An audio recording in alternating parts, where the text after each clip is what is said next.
அனைவருக்கும் என் நமஸ்காரங்கள். விதுரர் பந்துக்களோட மரணத்தை கேட்டு மிகவும் வருத்தப்பட்டு ஆத்ம ஞானம் பெறுவதற்காக உத்தவரால் மைத்ரேய மகரிஷியிடம் போகும்படி தூண்டப்பெற்று அவரிடம் போகிறார். அந்த மைத்ரேய மகரிஷி விதுரருக்கு என்ன உபதேசம் பண்ணுறார் அப்படிங்கிறத இந்த 4வது அத்தியாயத்தில் பார்க்கலாம். ஓம் நமோ பகவதே வாசுதேவாய. அத சதுர்த்தோऽध्यायः. உத்தவ உவாச்ச அத தே தத்தனுஞாதா புக்த்வா பீத்வா ச வாருணீம் தயா விப்ரம்சிதஞானா துருக்தைர்மர்மபஸ்பிருஷுः தேஷாம் மைரேயதோஷேண விஷமீகிருதசேதசாம் நிம்லோச்சதிரவாவாசீத் வேணூனாம் இவ மர்தனம். பகவான் ஸ்வாத்மமாயாயா கதிம் தாம் அவலோக்ய சஹ சரஸ்வதீம் உபஸ்பிருஷ்ய விருக்ஷமூலம் உபாவிஷத். அஹம் சோக்தோ பகவதா பிரபன்னார்த்தி ஹரேணக பதரீம் தொம் பிரியாஹீதி ஸ்வகுலம் சஞ்சிஹீர்ஷுணா.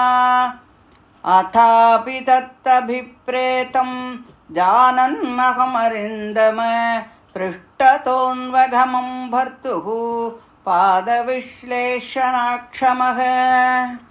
அத்ராக்ஷம் ஏகமாசீனம் விசின்வந்தைதம் பதிம் ஸ்ரீநிகேதம் சரஸ்வத்யாம் கிருதகேதம் அகேதனம்.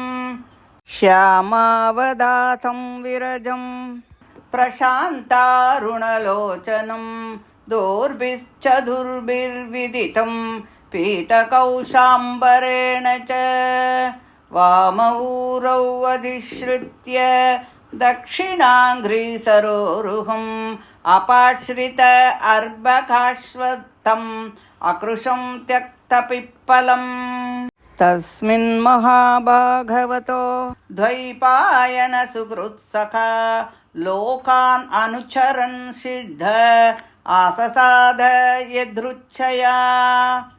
தஸ்யானுரக்தஸ்ய முனேர்முகுந்தக பிரமோதபாவான் அத கந்தரஸ்ய ஆஸ்ருண்வதோ மாம் அனுராகஹாச சமீக்ஷயா விஸ்ரமயன் உவாச்ச. ஸ்ரீபகவானுவாச்ச வேதாஹமந்தர்மனசிப்சிதம் தே ததாமி யத்ததுரவாபமன்யைः தத்ரே புரா விஸ்வஸ்ருஜாம் வசூனாம் மத்சித்திகாமேன வசோத்வயஷ்டக. स एष साधो चरमो भवानाम् आसादितस्ते मदनुग्रहो यत् यन्मां नृलोकान् रघवुत्सृजन्तं दिष्ट्या ददृश्वान् विशदानुवृत्या. पुरा मया प्रोक्तमजायनाभ्ये पद्मे निषण्णाय ममादिसर्गे ஞானம் பரம் மன்மகிமாவபாசம் யத் சூரயோ பாகவதம் வதந்தி. இத்யாத்ருதோக்தः பரமஸ்ய பும்சக பிரதிக்ஷணானுக்ரஹபாஜனோஹும் ஸ்நேகோத்தரோ மாஸ்கலிதாக்ஷரஸ்தம் முஞ்சஞ்சுச பிராஞ்சலிராபபாஷே. கோன்வீஷதே பாதசரோஜபாஜாம் சுதுர்லபோர்த்தேஷு சதுஷ்வபீஹ ததாபி நாஹம் பிரவృணோமி பூமன் பவத்பதாம்போஜநிஷேவணோத்சுகः. கர்மாண்யநீஹஸ்ய பவோ பவஸ்ய தே துர்காஸ்ரயோதாரி பயாத் பலாயனம். காலாத்மனோ யத் பிரமதாயுதாஸ்ரயः ஸ்வாத்மன் ரதே கித்யதி தீர்விதாமிக. மந்த்ரேஷு மாம் வா உபஹூய யத்வம் அகுண்டிதா கண்ட சதாத்மபோதக पृच्छे प्रभो मुग्ध इवा प्रमत्तः तन्नो मनो मोहयतीव देव ज्ञानं परं स्वात्मरः प्रकाशं प्रोवाच कस्मै भगवान् समग्रम् अपि क्षमं नो ग्रहणाय भर्तः वदान्यसा यद्वृजिनं तरेम इत्यावेदितहार्दाय मह्यं स भगवान् परः आदिदेश अरविन्दाक्ष आत्मनः परमां स्थितिं स एवमाराधितपादतीर्थाद् अधीततत्त्वात्मविबोधमार्गः प्रणम्य पादौ परिवृत्य देवम् इहागतोऽहं विरहातुरात्मा सोऽहं तद्दर्शनाह्लाद वियोगार्ति युतः प्रभो गमिष्ये दयितं तस्य बदर्याश्रममण्डलम् यत्र नारायणो देवो नरश्च भगवान् ऋषिः मृतुतीव्रं तपो दीर्घं ते पाते लोकभावनौ श्रीसुक उवाच युद्धवात्वुपाकर्ण्य सुहृदां दुस्सहं वदं ज्ञानेनाशमयच्छक्ता शोकम् उत्पतितं भूतः सतं महाभागवतं व्रजन्तं कौरवर्षभः विश्रम्भात् अभ्यतथेदं मुख्यं कृष्णपरिग्रहे विदुर उवाच ज्ञानं परं स्वात्मरः प्रकाशं यदाह योगेश्वर ईश्वरस्ते वक्तुं भवान्नोर्हति यद्धि विष्णोः भृत्या स्वभृत्यार्थकृतश्चरन्ति उद्धव उवाच ननु ते तत्त्वसम्राध्य ऋषिकौशारवोऽन्ति मे साक्षात् भगवतादिष्टो मर्त्यलोकं जिहासता श्रीसुक उवाच इति सह विदुरेण विश्वमूर्तेः गुणकथया सुधया प्लावितोरुतापः क्षणमिव पुलिनेयमस्वसुस्तां समुषित औपगविर्निशां तदोघात्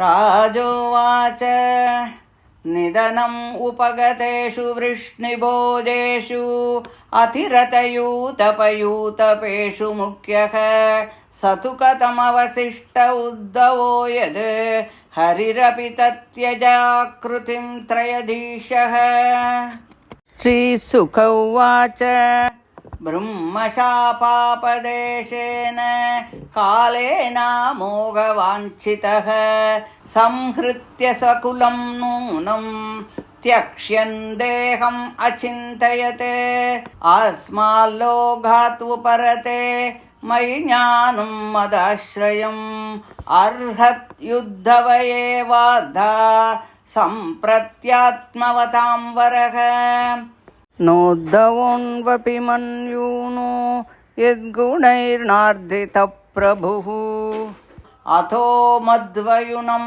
लोकं ग्राहयन्निह तिष्ठतु एवं त्रिलोकगुरुणा सन्दिष्टः शब्दयोनिना बदर्याश्रममासाद्य हरिमीजे समाधिना विदुरोऽपि उद्धवाश्रुत्वा कृष्णस्य परमात्मनः क्रीडयोपातदेहस्य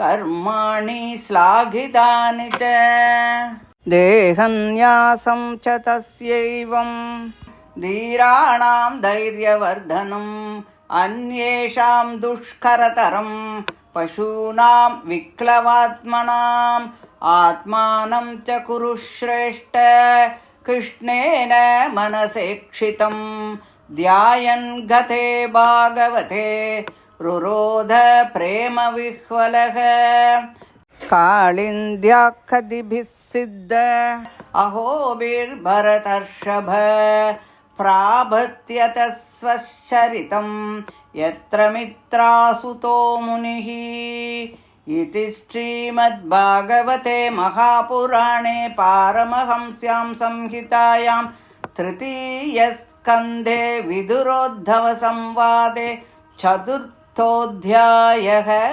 श्रीहरये नमः श्रीहरये नमः श्रीहरये नमः। गोपिका जीवनस्मरणं गोविन्द गोविन्द। மூன்றாவது அத்தியாயத்தில் துவாரகையில் யாதவர்களும் போஜகுமார்கள் எல்லாம் விளையாடின்னு இருக்கா. அப்போ முனிவர்களுக்கெல்லாம் கோபம் வரும்படி ஏதோ பண்ணினா, அதனால் முனிவர்களெல்லாம் சாபம் கொடுத்துட்டா.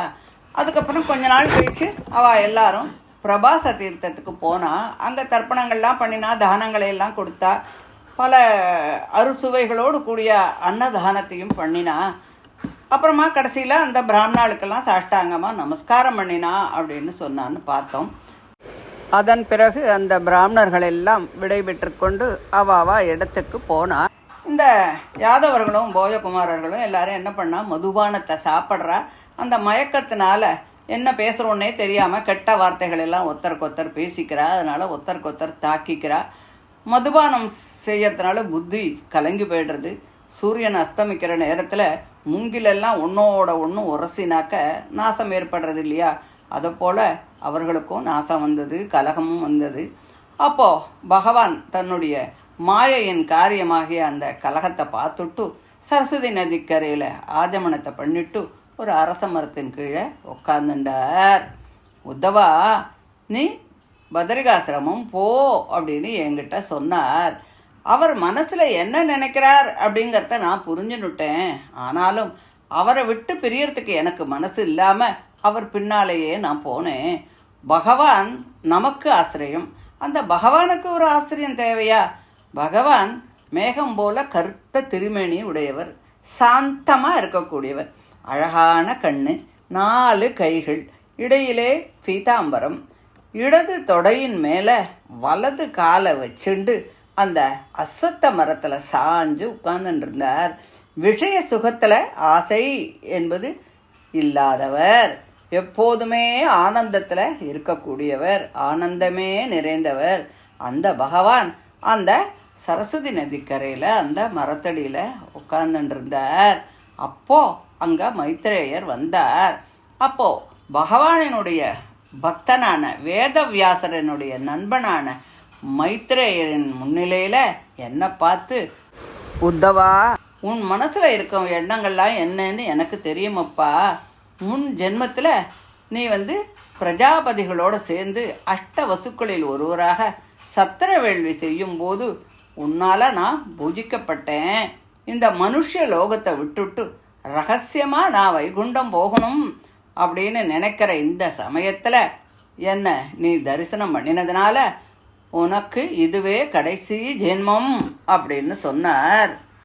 முன் கல்பத்தில் என்னுடைய நாபியிலிருந்து தோன்றிய தாமரை மலரில் தோன்றிய அந்த பிரம்மதேவருக்கு என்னுடைய மகிமையெல்லாம் காட்டக்கூடிய ஞானோபதேசத்தை பண்ணினேன். அதைத்தான் பாகவதம் அப்படின்னு சொல்கிறா. அதை உமக்கு உபதேசிக்கிறேன் அப்படின்னு சொன்னார். இப்படி பரமபுருஷன் சொல்லி என்னை அனுகிரகிக்கும்போது எனக்கு அப்படியே சரீரமெல்லாம் மயிர் கூச்சல் எடுத்தது. துக்கத்தால் கண்ணீர் அப்படியே பெருகியது. கையை கூப்பிண்டு உம்முடைய பாதார விந்தத்தை ஆசிரியத்தவர்களுக்கு 4 புருஷார்த்தங்களில் கிடைக்காததுதான் எது என்று நினைத்தேன். பகவானை சரணடைஞ்சுட்டா கிடைக்காதது ஏதானும் உண்டா? இருந்தாலும் எனக்கு தர்மம் போன்றவைகளெல்லாம் எந்த ஆசையும் இல்லை. உன்னோட பாத சேவையே எனக்கு போதுமே. கர்ம சம்பந்தம் பெற்ற நீங்கள் கர்மங்களை அனுஷ்டிப்பது, ஜென்மமில்லாத நீர் பூமியிலே அவதாரம் பண்ணுறது, கால ரூபியான நீர் பகைவர்களிடம் பயந்து ஓடுவது போல சமுத்திரத்தின் மத்தியில் உள்ள துவாரகா நகரில் ஒளிஞ்சு வசிக்கிறது. ஜராசந்தனோடு சண்டை போட்டுட்டு ஜனங்களுடைய நன்மைக்காகத்தானே அவர் சமுத்திரத்தினுடைய மத்தியில் துவாரகாங்கிற ஒரு நகரை நிர்மாணம் பண்ணி அங்கே குடியேறினார் இல்லையா? அதனால் அது ஏதோ ஜராசந்தனுக்கு பயந்துண்டு வந்தது போல பகவான் வந்தார் அப்படிங்கிற மாதிரி நினச்சிக்கிறாளாம் எல்லாரும். ஆத்மா ராமனானனி அநேக ஸ்திரீகளை கல்யாணம் பண்ணிண்டு கிரகஸ்தாசிரமத்தை அடைவது இதையெல்லாம் பார்த்துட்டு வித்வான்களுடைய புத்தி கூட மோகத்தை அடைகிறதே கிருஷ்ணா. தேவதேவனே, ஆத்ம ஞானம் உள்ள நீர் ராஜகாரியங்களை பற்றி ஆராய வேண்டிய இந்த சமயத்தில் என்ன கூப்பிட்டு ஒன்றும் தெரியாதது போல என்ன அழைச்சி இதெல்லாத்தையும் கேட்குறையே, அதை நினைக்கும்போது என் மனசு ரொம்பவும் குழப்பமடைகிறதே கிருஷ்ணா. ஆத்மாவினுடைய உண்மையை தெரிவிக்கக்கூடிய மேலானதான எந்த பூர்ணமான ஞானத்தை நீ பிரம்மதேவருக்கு உபதேசம் பண்ணினேளோ அதை நான் தெரிஞ்சுக்கலாம், எனக்கு சொல்லலாம் என்று நினைச்சா அதை உபதேசம் பண்ணுங்கோ. சம்சார துக்கத்தை அதன் மூலமாக நாங்கள்லாம் போக்கிக்கிறோம் அப்படின்னு சொல்லி நான் பிரார்த்தனை பண்ணினேன். தாமரை கண்ணனான பகவான் என்னுடைய அபிப்பிராயத்தை எல்லாம் தெரிஞ்சுண்டு தன்னோட உத்தம கதியை, உயர்ந்த நிலையை எனக்கு உபதேசம் பண்ணினார். இந்த மாதிரி பகவானுடைய பாத தீர்த்தத்தை ஆராதித்து ஆத்ம ஞானத்தை அடைஞ்சேன். அதுக்கப்புறம் அவரை பிரதட்சணம் பண்ணி நமஸ்காரம் பண்ணி மன வருத்தத்தோட இந்த யமுனை கரைக்கு நான் வந்தேன். அவரை தரிசித்ததால் சந்தோஷம் ஒரு பக்கம் இருந்தாலும் அவரை விட்டு பிரிஞ்சத்தினால துக்கம் ஒரு பக்கம் இருக்க, இவைகளோடு நான் அவருக்கு ரொம்ப பிடிச்சமான அந்த பதரிகாசிரமத்துக்கு போகிறேன். அந்த இடத்துல நரநாராயணன் என்ற திவ்ய நாமதேயங்களோட பகவான் மற்றவர்களால் அனுஷ்டிக்கக்கூடிய தபஸை வெகு காலமாக பண்ணிண்டுக்கார். நான் அங்கே போகிறேன் அப்படின்னு சொல்லி உத்தவர் சொன்னார். இப்போ சுகர் சொல்கிறார், இப்படி உத்தவரிடமிருந்து விஷயங்களை எல்லாம் விதுரர் காதில் வாங்கிக்கிறார். பந்துக்களனுடைய நாசத்தை தன்னுடைய ஞானத்தினால தெரிஞ்சுக்கிறார். அவருக்கு ரொம்ப துக்கம் வருது. எல்லாருமே பந்துக்கள் இல்லையா, எல்லாருடைய கஷ்டத்தெல்லாம் நினைக்கும் பொழுது அவருக்கு ரொம்ப சிரமங்கள் உண்டாருது. உத்தவரே, யோகேஸ்வரனான ஈஸ்வரன் ஆத்ம உண்மையை காண்பிக்கும் மேலான ஞானத்தை உங்களுக்கு சொன்னாரே, அதை நீங்கள் எனக்கு உபதேசம் பண்ணணும். விஷ்ணு பக்தர்கள் பக்தர்களை காப்பதற்காகத்தான் லோகத்தில் சஞ்சாரிக்கிறார்களே தவிர அவர்களுக்கு சொந்தமான காரியம் எதுவுமே இல்லை. பகவான் பூலோகத்தை விட்டு வைகுண்டம் போகும்போது உமக்கு உபதேசம் செய்வதற்காக மைத்ரேய மகாமுனிவருக்கு ஆணையிடப்பட்டிருக்கிறார். நீங்கள் அவரை ஆராதனை பண்ணணும் என்று சொல்லி பகவான் கதைகளெல்லாம் விதுரருக்கு சொல்லிக்கொண்டு யமதர்மராஜனின் சகோதரியான யமுனை நதிக்கரையில் அந்த இரவை ஒரு க்ஷணம் போல கழிச்சுட்டு பதரிகாசிரமத்துக்கு உத்தவர் போனார். அதை கேட்ட பரீட்சித்து ராஜன் சுகபிரம்மத்தை கேட்குறான். அதிரதர்களும் அவர்களுடைய சேனைகளும் ஆகிய அனைவரும் நாசம் அடைஞ்ச பிறகு இந்த உத்தவர் மட்டும் எப்படி மிஞ்சினார் அப்படின்னு கேட்டான். பிரம்மா, விஷ்ணு, சிவன் ஆகியவர்களுக்கெல்லாம் மேலான அந்த பகவான் சரீரத்தை விட்டார் அல்லவா, அப்போது உத்தவர் எப்படி இருந்தார் அப்படின்னு கேட்டான். அதை கேட்ட சுகர் சொல்கிறார், ராஜனே, பகவான் தன்னுடைய குலத்தை பிராமண சாபத்தை ஒரு காரணமாக வச்சுண்டு தன்னுடைய சங்கல்பத்தை நிறைவேற்ற விருப்பம் கொண்டு அந்த கால சக்தியினால் தேகத்தை விட்டு அந்தர்த்தியானம் ஆகும்போது தன்னுடைய குலத்தை ஒடுக்கிவிட்டார். தேகத்தை விட விரும்பிய போது நான் இந்த உலகத்தை விட்டுட்டு மேலு உலகத்துக்கு போனால் எனக்கு சுவாதீனமான ஞானத்தை அடைவதற்கு இந்திரியங்களை ஜெயித்தவர்களுக்குள் உத்தமரான உத்தவர் மட்டுமே அதற்கு தகுதியானவர். என்னிடத்தில் இருக்கும் குணங்கள் யாவும் குறைவின்றி அவரிடத்தில் இருக்கின்றன.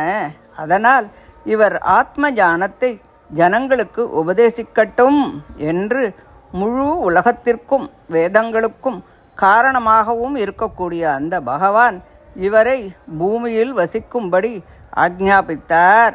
உத்தவரும் அந்த உத்தரவின்படி பதரிகாசிரமத்தில் பகவானை சமாதி நிலையில் பூஜித்து வந்தார். குருசிரேஷ்டரான விதுரரும் பரமாத்மாவான பகவான் கிருஷ்ணன் பூமியில் அவதாரம் பண்ணி நடத்திய உத்தமமான சரிதத்தை உத்தவர் சொல்ல கேட்டு ஞானிகளுக்கு தைரியத்தை தரக்கூடியதும் பகவானால் செய்யப்பட்ட சரீர தியாகத்தையும் தெரிந்து கொண்டு பகவான் விதுரருக்கு மைத்ரேயரை ஞானோபதேசம் செய்யும்படி ஆணையிட்டார் என்பதை உத்தவருடைய வார்த்தையினால் தெரிஞ்சுண்டு தன்னோட ஞாபகம் அவருக்கு இருப்பதை நன்கு தெரிந்து கொண்டார்.